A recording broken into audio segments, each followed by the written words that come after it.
Welcome. Today, we're diving into how you can easily mute sound permissions in the updated Facebook app on your PC. Whether you're tired of autoplay sounds or just want to browse in silence, this step-by-step guide will have you covered. First, make sure you have the Facebook app open on your PC. You'll notice at the top of the page there are several icons, but what you're looking for is the three dots.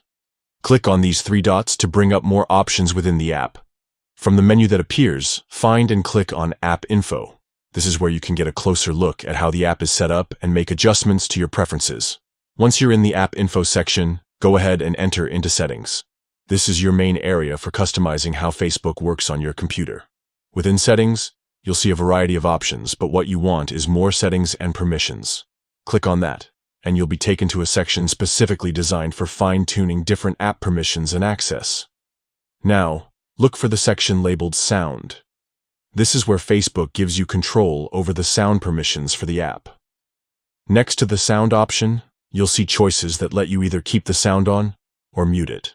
Choose Mute to ensure the Facebook app won't play any unexpected sounds while you're scrolling or receiving notifications. And that's it. With just a few clicks, you've managed to silence Facebook sounds on your PC. This can make your browsing experience much more peaceful, especially if you're working, studying, or just want some quiet time online. If you found this guide helpful, don't forget to check out more tips on how to make your online experience smoother and distraction-free. Thanks for following along and enjoy your sound-free Facebook browsing.